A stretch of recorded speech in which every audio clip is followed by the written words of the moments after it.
Now, in high definition, CBS3 Eyewitness News. She didn't go to the hospital. She went to go to the doctor. Everything nothing. Locked in a basement, beaten, starved, and hauled around the country. Tonight, an Eyewitness News exclusive. The survivors share their horror.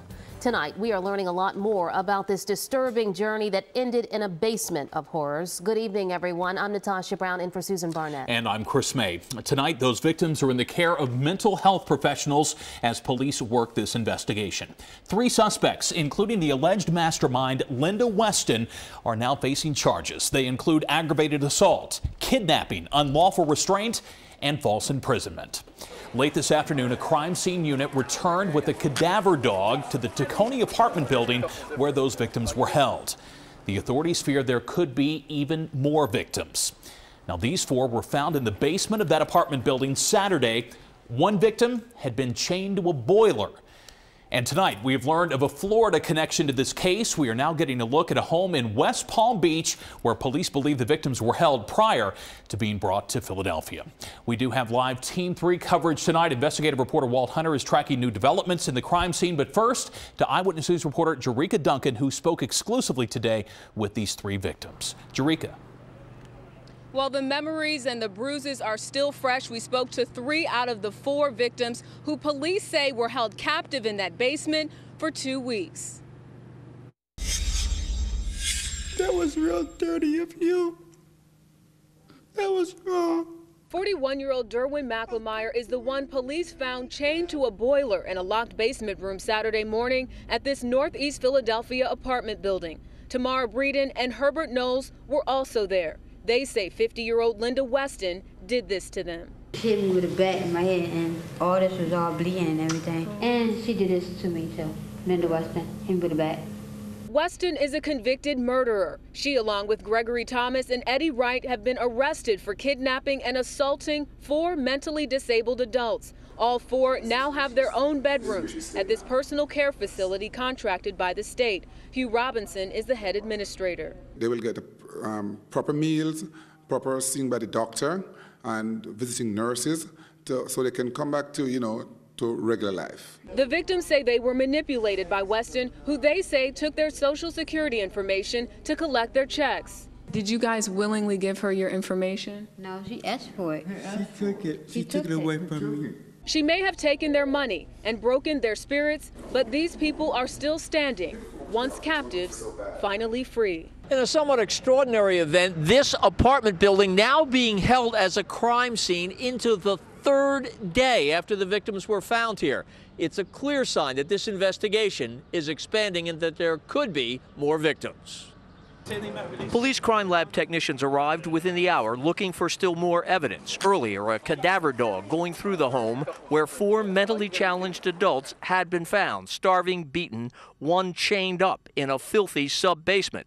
All of the activity making it clear police fear there could be additional victims.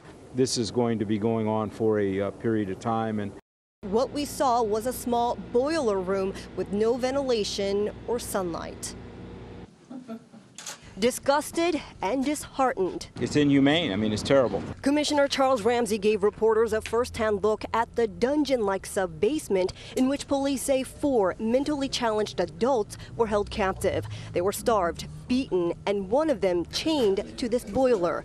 Police say they slept on makeshift beds, had only water to drink, and they may have been kept here since early October. For someone to do that to another human being is very, very disturbing. Under arrest are Linda Weston, Gregory Thomas, and Eddie Wright. And police say at the time of her arrest, Weston had at least 50 identification cards and documents on her. Social Security cards, court papers, variety of papers. According to police, Weston is a convicted murderer who served time in the 80s for starving her sister's boyfriend to death. This time around, police used cadaver dogs as part of their ongoing investigation. While the dogs found no evidence of anyone else in the sub-basement, police fear there could be more victims, as police say the suspects may have held some of their victims for as long as 6 years, starting in Texas, then in West Palm Beach before moving to Philadelphia. While police maintain the motive remains under investigation, investigation. Sources say for years it appears the suspects were pocketing their victims' Social Security checks. We are also hearing tonight from the family of one of the men held in that basement. The grandmother of this man, Herbert Knowles, is speaking out from her home in Virginia. She says Herbert picked up and left years ago and that she's been looking for him ever since. He was a trusting person. You know, people could tell him something and he would believe it, you know. And I tried to get him to not have that kind of confidence in people. We went face to face with him with exclusive video, trying to find out some answers. You have been called a monster, Miss Weston, is that true? She's accused of imprisoning 4 mentally challenged adults in the basement dungeon of a Tacony apartment house. But now it was Linda Weston's turn to be shackled. Weston, the alleged ringleader, her daughter, Jean McIntosh, and a third suspect, Eddie Wright, brought from their prison cells to face additional charges. Can you say anything about these allegations at all? Weston, along with her fellow suspects, now accused of holding 19-year-old Beatrice Weston, seen here as a child, captive for 11 years and torturing her. This girl was beaten, was tortured. I mean, it make you want to cry when you see her. Were there people in dungeons? Were you keeping people in dungeons, abusing children and adults? She just looked at me and said, "Where are they?" This woman did not want to die. The woman was Jennifer Moore, 39 years old and just off a flight. She suddenly collapsed January 17th in a public bathroom in Terminal E. Tracy Smith just happened to be there at the same time.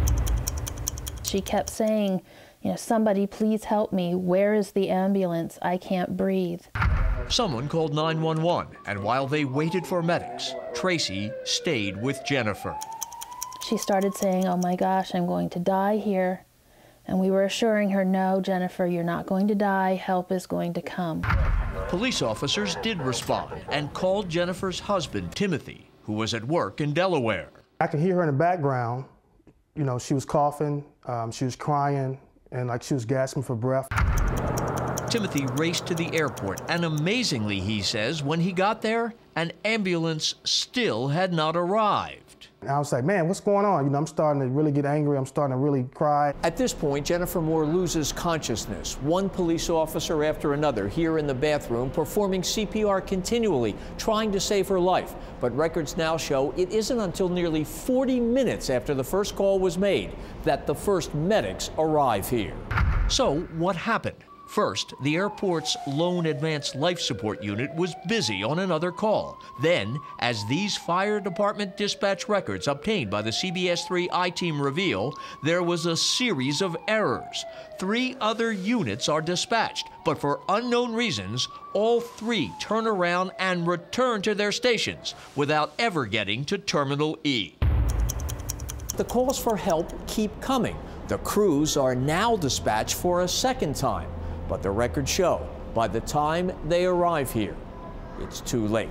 It was just an unacceptable amount of time. All she could think about was she wanted to be home with her family. She wanted to be safe. And so, with her husband at her side, the medics finally do get Jennifer to the hospital, where a doctor gives Timothy the worst possible news.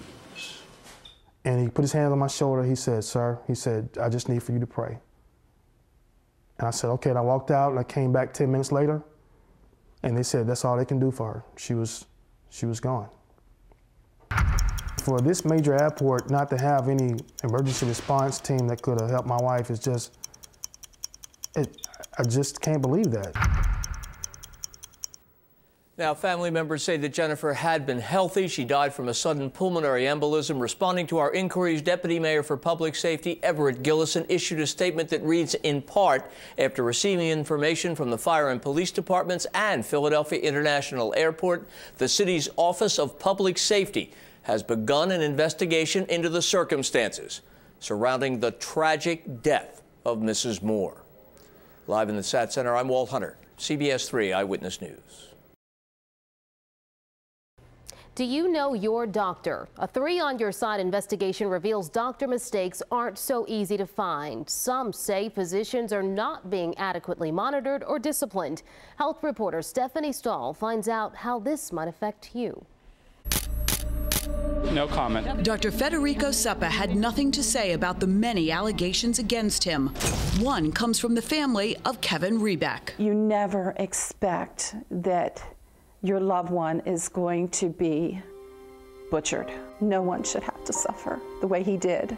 Kevin was 52 when he went for colon cancer surgery in Chester County. He was dead 13 days later, his wife and son watching in disbelief. It's shocking what happened to him. I miss his voice that I know I'll never hear again. Our Eyewitness News investigation has uncovered a litany of complaints about Dr. Seppa, even from fellow doctors dating back to 2007. But he's still operating. I say prayers to please God, don't let him harm anyone else. Karen's lawsuit against Dr. Seppa says he operated on the wrong side of Kevin's colon, mistakenly removing healthy tissue, which led to a series of complications and ultimately an infection that killed him. There's no excuse for wrong side surgery. His conduct was reckless. Because of the Rebeck case, the Pennsylvania Board of Medicine started investigating Dr. Seppa in 2008. 2.5 years later, just this year in February, the board began formal disciplinary action against Dr. Seppa. The outcome is pending. It could revoke his license. Responding to the state board allegations, Dr. Seppa denied that he wrongly removed healthy sections of the colon and that one problem during surgery is a known and accepted complication. You have anything to say to Kevin Rebeck's family? No comment, thank you. What about allegations that you're incompetent and hurting patients? No comment. He hurt me very, very bad, terribly. Andrew Vandergriff says he's another victim. He sued Dr. Seppa, claiming he botched his hernia operation. A jury faulted the doctor, saying his conduct fell below the applicable standard of care, but awarded no damages. He just ruined my life. Dr. Seppa was operating at Brandywine Hospital, where fellow doctors had raised questions about him months before the Rebeck operation and other alleged mistakes. In depositions, a hospital official admits to being told about concerns regarding Dr. Seppa's clinical judgment. Brandywine Hospital never provided a comment to CBS3. Now, Dr. Seppa is operating at Reading Hospital. We can maintain that weight loss, where he's featured in a promotional video. It's horrible. It's upsetting that this man can still practice medicine and then a hospital would employ him. The Reading Hospital told CBS3 it would be improper to comment on events that occurred prior to a doctor's association with a hospital.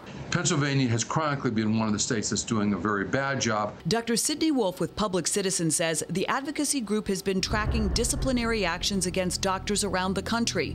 Pennsylvania issues, on average, 178 sanctions a year against doctors, which Public Citizen says rates poorly. There's a clear public health and safety problem going on here. The Pennsylvania Board of Medicine challenges the report and says its highest priority is protecting the citizens' health and safety. When's it going to end? How long is he going to continue to maim and harm people? So hard to believe he's here. The painful loss is still difficult for the family, who make regular visits to Kevin's grave. He's out of pain and at peace. He needs justice, though. Yeah, the truth always comes out, right? It'll come out in the end, and he'll know it. Take a look at these pictures. They're a shocking reminder of what could have killed this little boy. All of a sudden he went quiet and said, "Help, Daddy." And so I turned around and saw that the seatbelt was around his neck.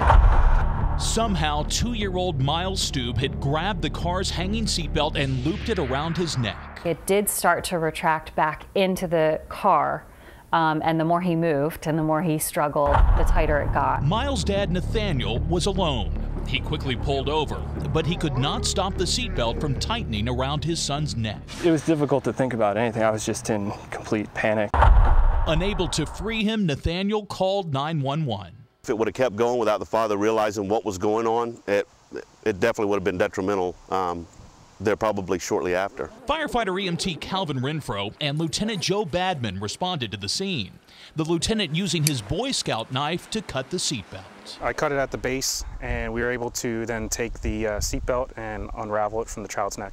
Once free, Miles was rushed to the hospital. He suffered slash marks to his neck and broken blood vessels, but his airway was not injured. This is one of these very serious but not very well-known dangers to children. Jeanette Fennell, the founder of Kids in Cars, a group that deals with children and car safety issues, says hanging seatbelts are a growing hazard for kids as child restraint seats with the latch system grow in popularity. Most parents love this kind of car seat. They come equipped with straps that connect with metal anchors that are now standard in new cars. They certainly are a lot more convenient to get in and out of a car, but many parents forget about this unused seat belt, which is within a child's reach. Make sure you get that seatbelt out of harm's way. Kids and Cars says at least 12 children have been killed by unused seat belts. Yeah, something needs to change. Heather has written to automakers alerting them to the risk, and she hopes the federal government will weigh in. In the meantime, she's making changes on her own. The simplest thing would be to lock the seatbelt behind a car seat, and that's easy to do.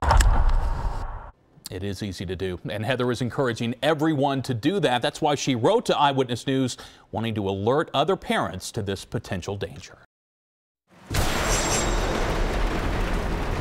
View of Hurricane Irene from the International Space Station. You can see the massive width of this storm. All of the latest computer models are nudging the storm further west, closer to a direct hit on our area. Susan, this is something that emergency management has been talking about for years. What if a storm, a Category 2, were to hit South Jersey? And what if that storm surge were to come up the Delaware Bay? Well, it's looking more and more possible as we get closer to the weekend. They have issued that mandatory evacuation that goes into effect for 700,000 people plus that are in this county this time of the year. It's going to take anywhere between 30 and 36 hours to clear this county of all people except the emergency and necessary workers here. The Red Cross is helping people prepare. We have volunteers here in our studios today that you can give a call to up until 8 o'clock tonight. The number's on your screen. It's 1-877-KYW3ASK. These volunteers are here to help you with your preparations as Irene approaches. The wind gusts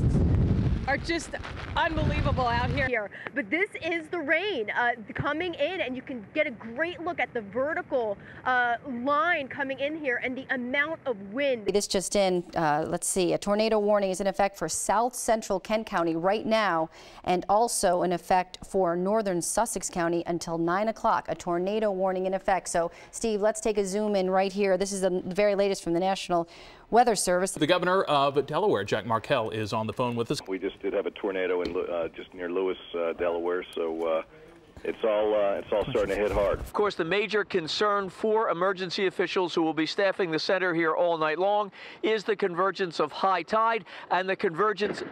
There goes. You just saw all the power out. That was it. That was it. There was a loud bang, and the power just went out. Chief, what have you seen throughout the day? I know there's a lot of power outages in the area and a lot of flooding. Power outages, flooding, road closures. The creek has come over the banks, closed off McDade Boulevard. It's coming across Springfield Road. We haven't even gotten to the heart of the storm yet, and you can see how difficult it is just to speak because of this wind that is blowing here and the sheets of rain that are being blown by Hurricane Irene at 4 o'clock this morning. 24 hours ago when we were standing near this sign, you can barely see it now. It says Darby Creek, Darby Borough. That's where we were standing 24 hours ago. It was dry, the creek was calm. Obviously, things have changed dramatically. One of the police officials telling me that there are no reports of injuries because of downed trees or power lines, but hundreds of people in this area are without power right now. Again, about an hour and a half ago, they were telling folks just a block away here on the Collindale side to get out. One person left, but the concern, again, is that anyone living near the creek might experience some issues and might need help and assistance. So when it scans, what does it come up as? Time and time again, we were told pretty much the same thing. If it's on sale, that's the price that you get. With our hidden cameras rolling, 3 on your side purchased items at area Walmart stores, then returned them using gift receipts after the items went on sale. Why is it 10 instead of the 14? Because it doesn't tell us the price, we just, whatever scans in is what you get. For example, this electric blanket cost us $31.03, but when we returned it, we only got back $20.33 in the form of a gift card. I thought it was more than that, but that's not. It probably was, but when you don't have a receipt with the actual price, I have to give you whatever comes up. Walmart pocketed $10.70 of our money, and they tried to shortchange David Schmitz, too. I know what I paid for. After buying this makeup kit as a gift for $15, Walmart only wanted to give him back a reduced sale price of $7.50 when he returned it using his gift receipt. I knew I'd spent $15 and I wasn't going to take less. And Walmart says he shouldn't have been offered less. The chain released this prepared video statement to CBS3. We learned that there may be some confusion on how to process gift receipts. That confusion apparently involves the failure of cashiers to hit a gift receipt button on the register when processing gift receipt returns. Following our investigation, Walmart issued this memo to managers nationwide, instructing them to remind employees that gift receipts follow the same guidelines as refunds with regular receipts. We sent a high priority notification to all store management to help ensure all cashiers and service desk associates know and follow the proper refund process. Which includes getting the full purchase price back. Consumer advocate Edgar Dworsky says it's just common sense. You have the receipt, which indicates what was paid. That's the amount you should get back. In fact, when we checked the return policies at some of our region's biggest retailers, they were practically identical. Macy's, Target, Kohl's, and JCPenney all told us that their customers are entitled to the full purchase price when making a return, regardless of what type of receipt they have.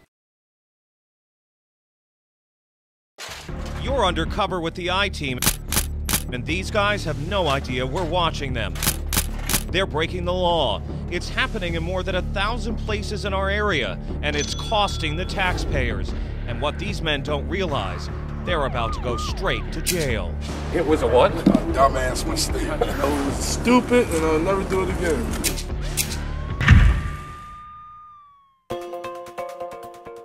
There's no one profile when it comes to illegal dumping. All kinds of people do it, and all kinds of stuff is being dumped in the middle of the city street. We just have some household items, some couches, some mattresses, furniture, and then it looks like we got some sheet metal, construction debris. This couple is dumping a couch, and it's all captured on one of 10 City of Philadelphia surveillance cameras.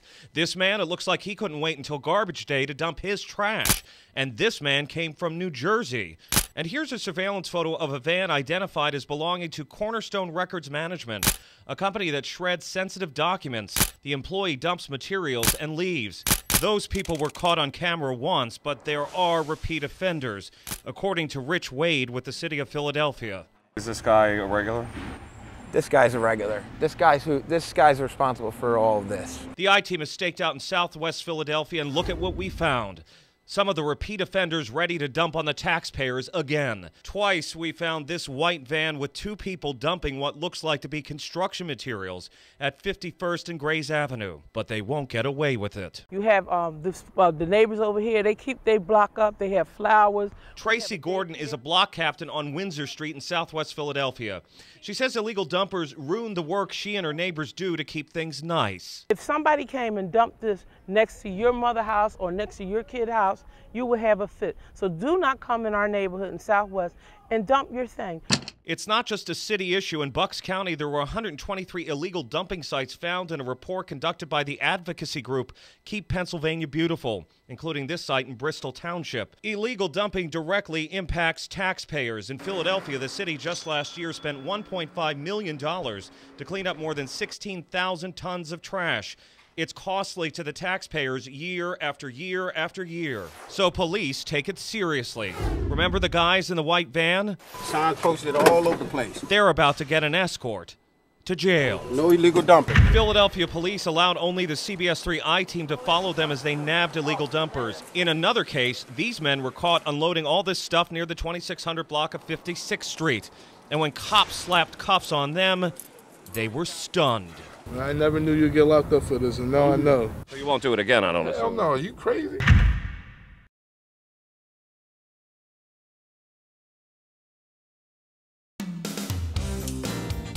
You could buy lots of brand new shoes, piles of golf shirts, and fill your closet with all kinds of clothes. I'd probably go to Men's Warehouse and get a nice suit, I guess. Easy to do if you're a government employee in New Jersey. In 2011, thousands of state workers got a $700 check, a so-called clothing maintenance allowance. Not what we need right now, with my tax dollars going up. We can't even get like highlighters in our office. People shouldn't be getting a clothing allowance. We're talking about office workers with titles like computer operator, public information assistant, and historic preservation specialist. Employees identified by position in union contracts who show up for work each day in regular clothes. 48% of the white-collar workers who are receiving the allowance are not wearing special clothing. New Jersey Comptroller Matthew Boxer uncovered the issue. How much money is this costing the state of New Jersey each year? $3 million of the funds are being paid to folks who they're not wearing special clothing at all. Boxer also says New Jersey doesn't ask for any proof that money is spent on new clothes or for repairs of clothing. He also says the stipend is way too generous. New Jersey pays far more than any of the other states we looked at, double the amount of other states that we looked at, and doesn't require any kind of receipt. For instance, Pennsylvania provides $100 allowances for a limited number of job titles. I mean, this only happens in New Jersey, Christine. It's crazy. That's what Governor Chris Christie said about this 6 months ago. He wants to eliminate clothing allowances to office workers, but it hasn't happened yet. The state is still negotiating a new contract with its labor unions. I'm an urban forester. I do a lot of tree planting. No one disputes that employees in uniform, like forestry worker Joseph Bennett, or others like state troopers, should be entitled to an allowance. And some say even office workers deserve it. Those people do have a right to expect it if they negotiated that and that was their contract. But Boxer says if you're wearing regular clothes to work, you should not get the money. Our point is that it's simply wasteful. No other state does it, and New Jersey shouldn't be doing it because it's wasteful.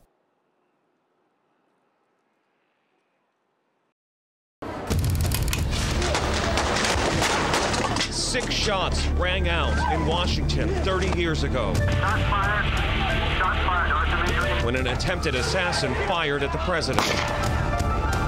I had on CBS watching a soap opera as the world turns, and they showed a clip or something saying that shots had been taken at Ronald Reagan. But Sarah Brady didn't yet know what else had happened. And I said, oh, that can't be. This man, bleeding, shot in the head, was President Reagan's press secretary and Sarah's husband, Jim. The memories of that day haunt him.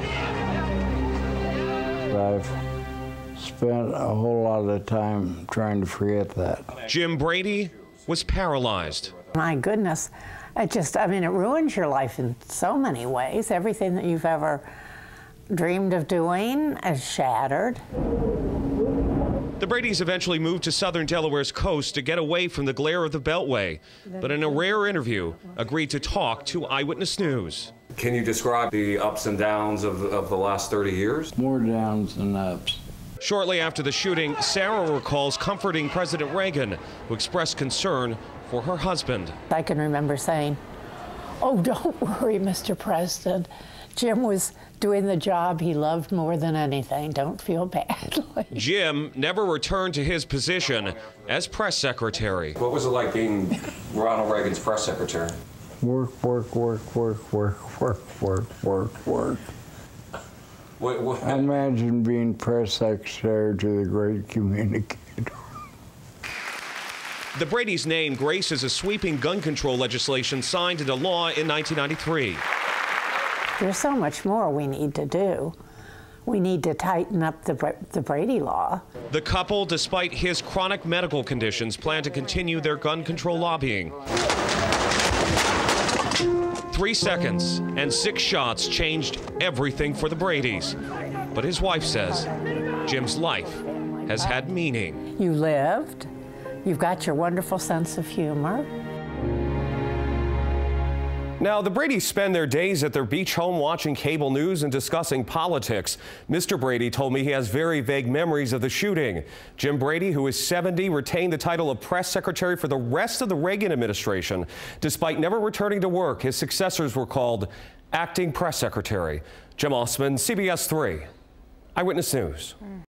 I did have a chance to sit down today with President Obama. He told me quite directly that it is incumbent upon him and leaders in Congress to reach this deal. He says it's in the best interest of the economy and the American people.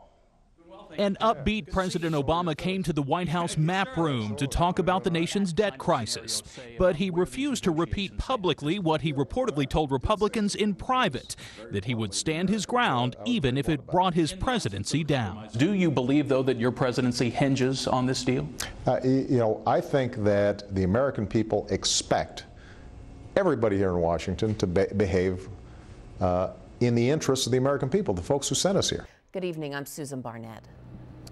And I'm Chris May, live at Ground Zero in New York City. Time and time again, people from all walks of life and all parts of the world come here to remember the terror attacks of September 11th, 2001. Today, though, they came for the first time knowing that the man responsible for it all is gone. And for many of us, it was an emotional day. The sound of bagpipes echo through the streets of Lower Manhattan Monday, an elegant backdrop to the lingering pain that so many here still feel. Good evening. I'm Susan Barnett. And I'm Chris May, live at Ground Zero.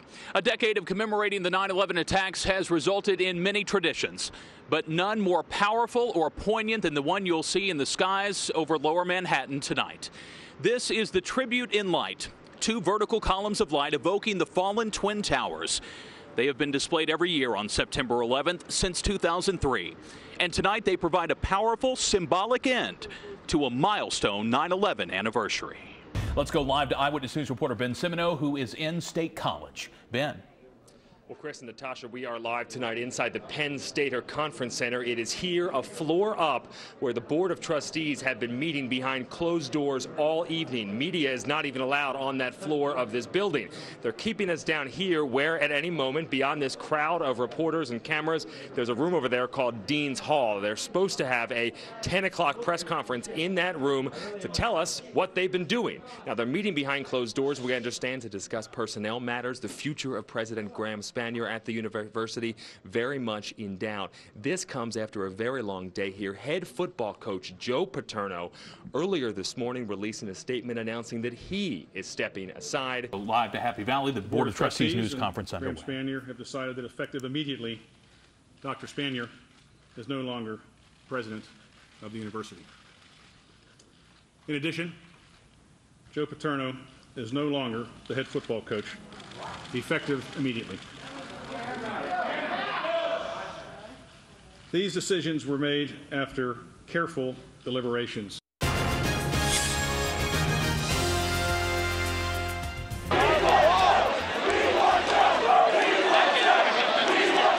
They shouted, "We want Joe." This morning on Eyewitness News, many students showed their displeasure as riots erupt on the streets after the ousting of a legend. Joe Paterno, the longtime face of the university, is fired in the midst of scandal. For the first time in decades, the Nittany Lions took to the field today with a head coach other than Joe Paterno. Their emotional loss to Nebraska in the final moments, capping off what has been a tumultuous week in Happy Valley. Eyewitness Sports reporter Leslie Van Arsdal was on the field for today's game, and she joins us live at Beaver Stadium. Leslie. You said it, Chris. It was such an emotional day for these players. Really wanted to do something great on such a difficult day. They did not win the game, but the players say they are very proud of their performance. It was the first post-Paterno era game and the last home game for the Nittany Lions. Let's get the latest on the situation from our Dave Huddleston. He's live at City Hall with late-breaking details. Dave. Yeah, Chris, after a day of marching and protesting and those arrests of 24 members of Occupy Philadelphia, about 40 minutes ago, they decided to pick up camp of the 400 tents here at Dilworth Plaza and move their location over to Thomas Paine Plaza across the street. So they started rolling up the sleeping bags and tearing down the tents, moving their belongings across the street to Thomas Paine Plaza.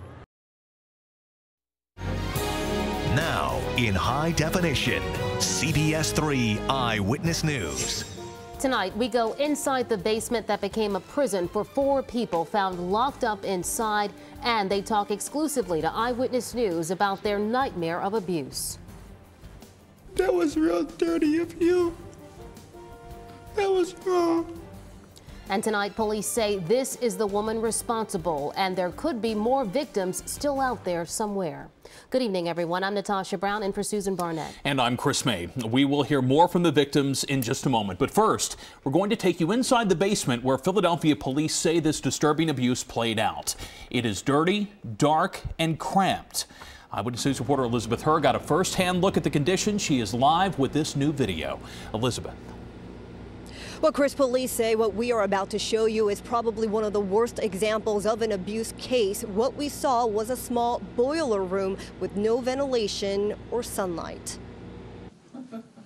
Disgusted and disheartened. It's inhumane. I mean, it's terrible. Commissioner Charles Ramsey gave reporters a first-hand look at the dungeon-like sub-basement in which police say 4 mentally challenged adults were held captive. They were starved, beaten, and one of them chained to this boiler.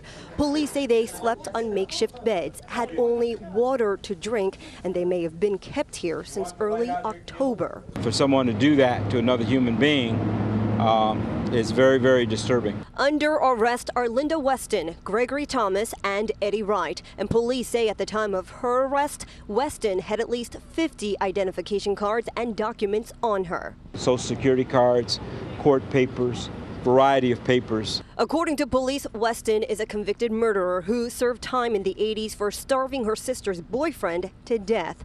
This time around, police used cadaver dogs as part of their ongoing investigation. While the dogs found no evidence of anyone else in the sub-basement, police fear there could be more victims, as police say the suspects may have held some of their victims for as long as 6 years, starting in Texas, then in West Palm Beach before moving to Philadelphia. While police maintain the motive remains under investigation, sources say for years it appears the suspects were pocketing their victims' social security checks.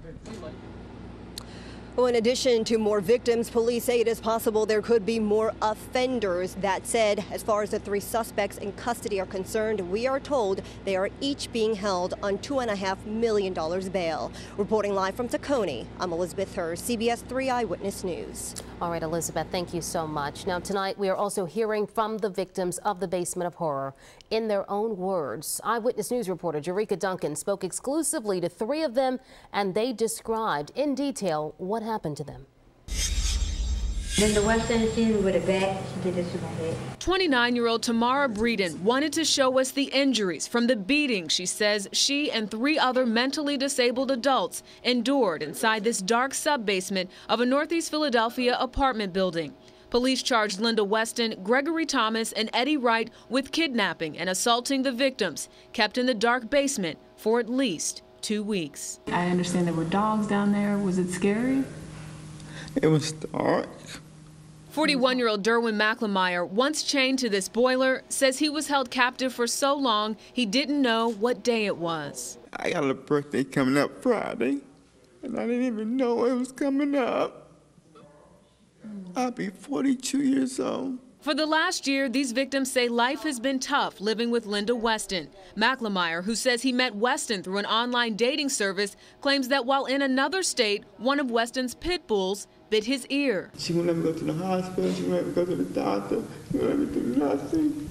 McLemire, 40-year-old Herbert Knowles, Tamara Breeden, and the 4th victim are now at a personal care facility contracted by the state. They will get proper meals, proper seen by the doctor, and visiting nurses so they can come back to, to regular life. They're relieved that they're finally safe. I want to stay here for good. Determined never to return.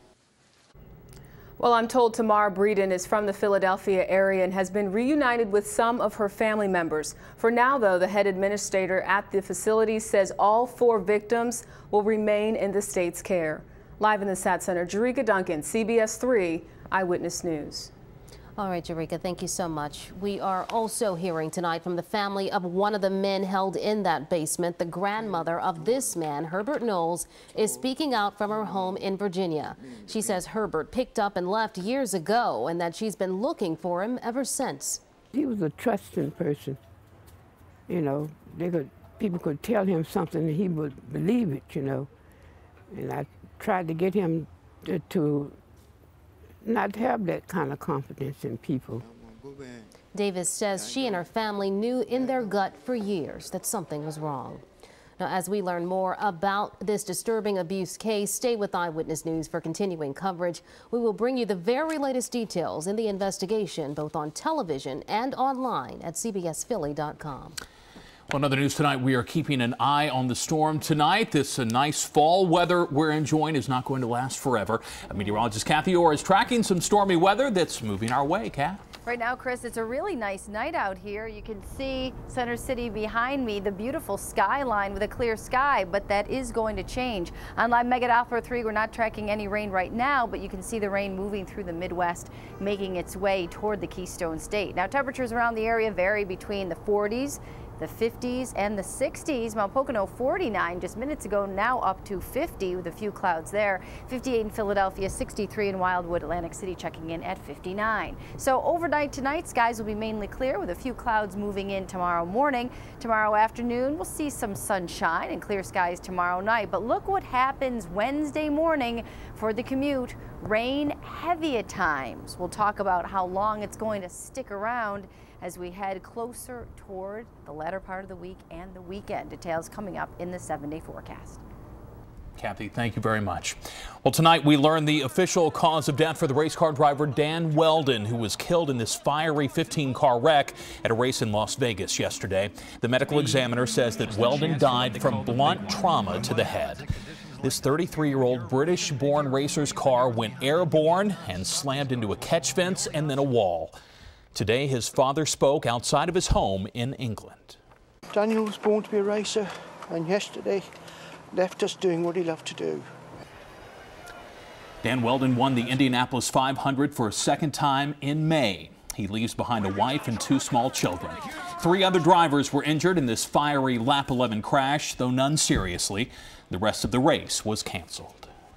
Well, these flames ripped through a strip mall in Philadelphia's Andorra neighborhood, and 2 firefighters did suffer minor injuries. They were called to the 8900 block of Ridge Avenue just after 3 this morning. The fire started in the bingo hall. It quickly spread to a nail salon and Chinese restaurant, destroying all 3. Those who frequent the mall can't believe the damage. I'm sad. I'm thinking of all the people that lost their livelihood. Many of my friends work here. And I'm very worried about how they're going to survive through this because they don't have anything else, and you know how hard it is to get a job these days. A cigar shop and a paint store were also damaged. The cause of the fire is still under investigation tonight. Also, the man charged in the death of a Philadelphia police officer has issued a guilty plea in the case. William Foster was driving a stolen car that collided with a police cruiser, killing Sergeant Timothy Simpson in 2008. Simpson's friends and family were in the courtroom today.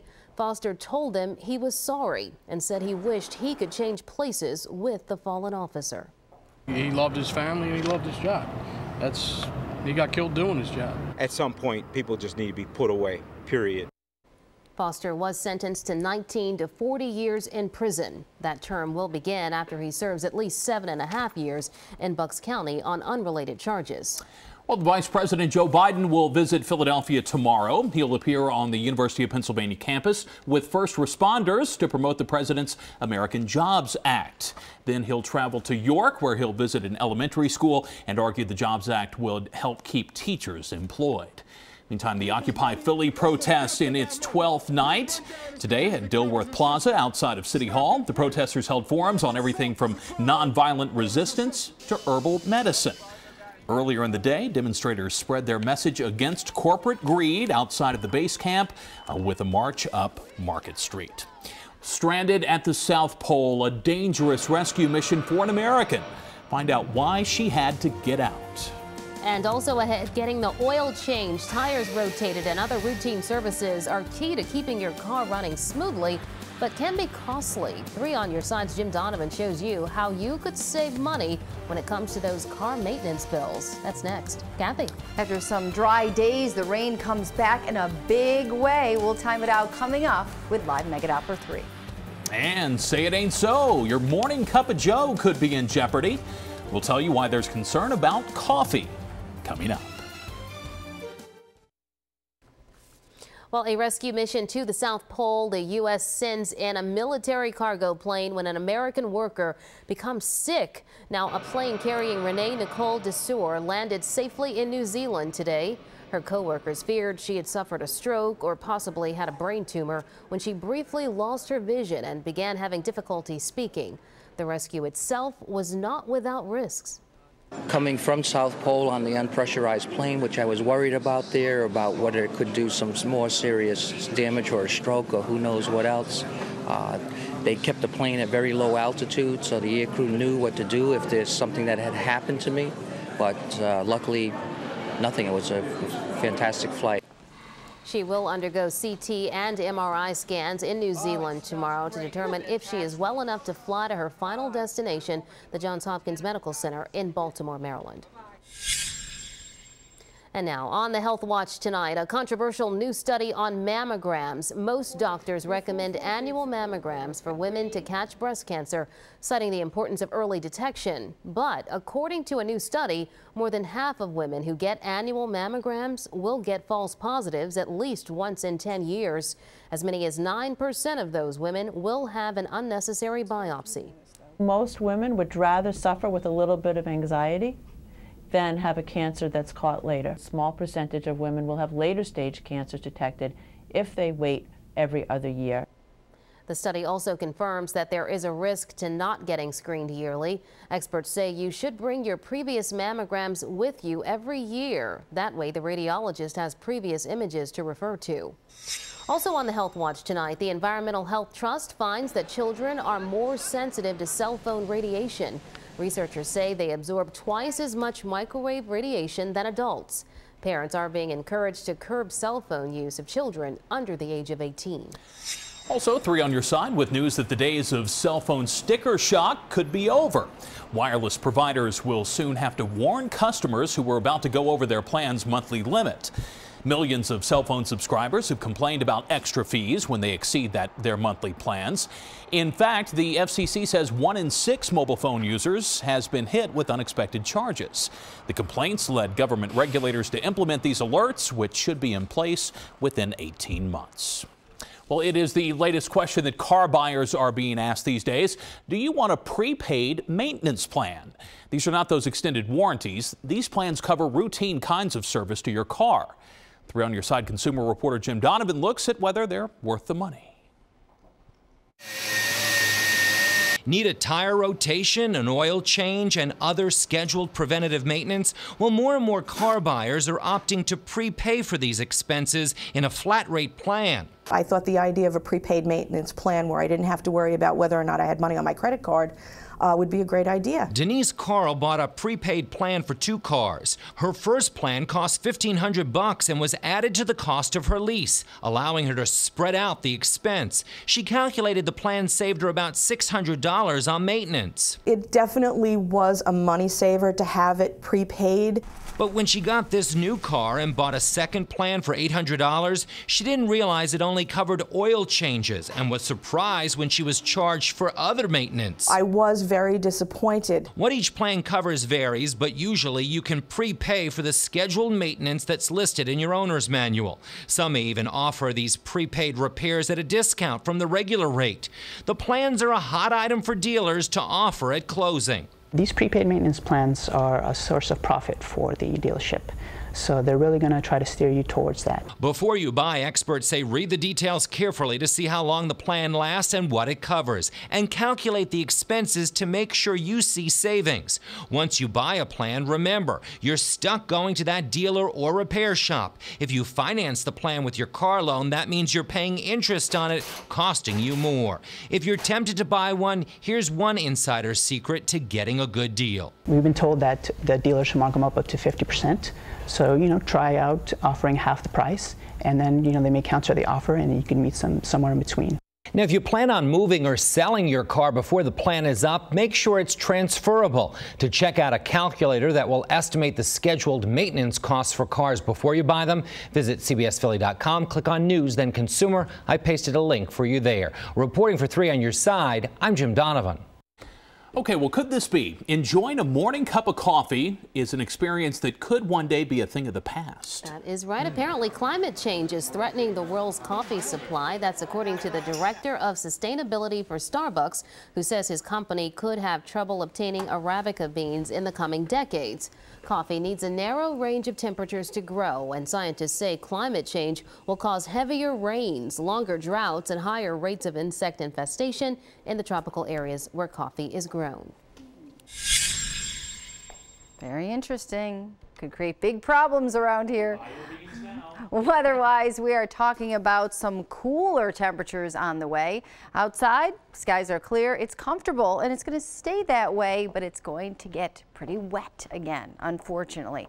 On Live Mega Doppler 3, we do have rain out through the Midwest. That's going to be moving eastward. That's associated with the front. We also have an area of low pressure that's going to be moving toward the northeast, and the combination is going to create a pretty rainy day on Wednesday. Now, right now, it's comfortable. It's clear. No weather issues. 50 in the Poconos, 50 in Allentown, 58 in Philadelphia, 56 in Millville, and 56 degrees in Dover. Satellite radar shows the clouds moving in, so tomorrow morning I think there will be a little bit of cloudiness. In the afternoon, expect a mix of sun and clouds, but it will be dry with high temperatures right around 70.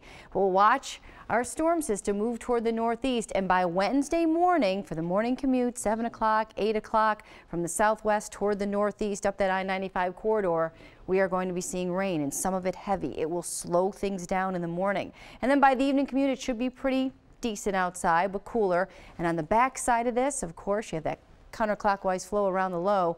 You'll get some stronger northwesterly winds. It will be breezy and cooler on Thursday, and then by Friday, high temperatures are only in the 50s. So if you've been dying to wear those new boots, well, I think Friday is going to be the day to do it. Future weather shows dry conditions through the day tomorrow. Some morning clouds, some sun and clouds during the afternoon. And here comes that rain up from the south, where you see the orange, South Jersey and along the I-95 corridor by 8 o'clock, some moderate to heavy rain. And then by the evening, still some spotty showers that will continue. Overnight, expect some increasing clouds. It's going to be chilly. 47 to 51 will do it. You'll need a coat tomorrow morning, but by the afternoon, temperatures will be around 70 again. So a day much like today, but not as much sun. Expect a mix of sun and clouds. And on the exclusive Eyewitness Weather 5-day forecast, here you go. Some heavy rain at times on Wednesday, Thursday, 64. That breeze will make it feel cooler. Look at Friday, waking up to 46. You know those new Uggs, Chris May? Yeah, get those out Friday. No, Morning I lows in the 40s, Friday afternoon near 60, and then Saturday, Sunday, and Monday. Where would my 5-day go? Looking at temperatures in the 60s. So there you have it, guys. Be sure to wake up with our meteorologist, Katie Fellinger, tomorrow morning. She will start at 4:30 on CBS3 and then continue on the CW at 7, and Katie will have any updates on the timing of that rain. Okay. You don't have Uggs? Get the Uggs ready. Uggs for men? No. Yeah, they have them though, don't they? They do have them. Yeah, A certain quarterback was promoting those. Not our quarterback, of course. That's Michael Vick. He was doing his thing yesterday. All right, let's talk about those Eagles and Redskins. That game started with a shoving match and ended with a season-saving victory. The players talk about what may be the defining moment of a season that they almost lost. Coming up in sports.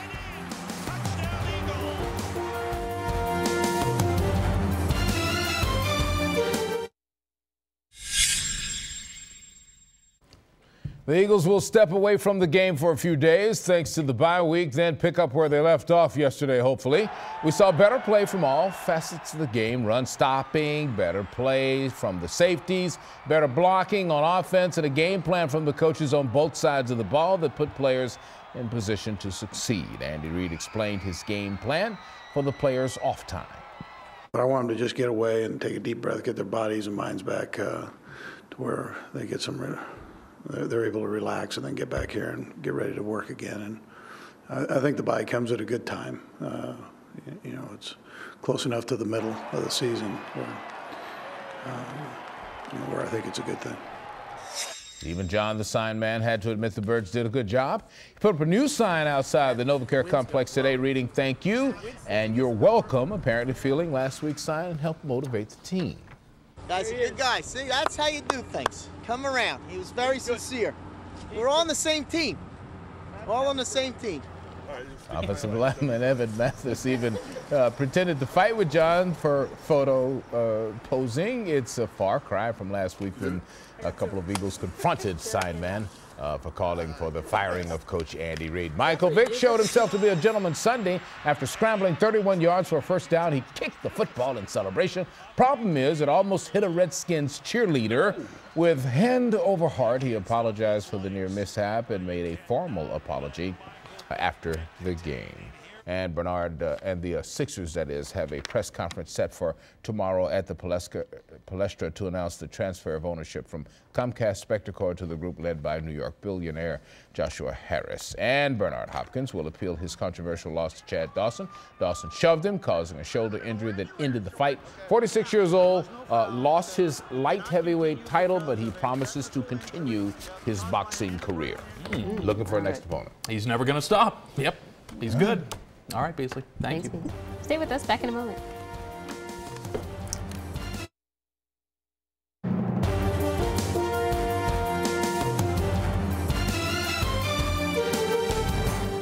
Well, October is Breast Cancer Awareness Month, and you may have noticed local buildings and landmarks are glowing pink. The Pottstown Memorial Medical Center is in the pink as part of the Lights for the Cure campaign. CBS3 has teamed up with Susan G. Komen for the Cure for the annual campaign that's now in its 10th year. And the Sands Casino Resort in Bethlehem is also in pink. The pink lights raise awareness about breast cancer and remind women to schedule a mammogram. More than 100 buildings and landmarks all around the area are taking part in the Lights for the Cure campaign all this month. We're back in a moment.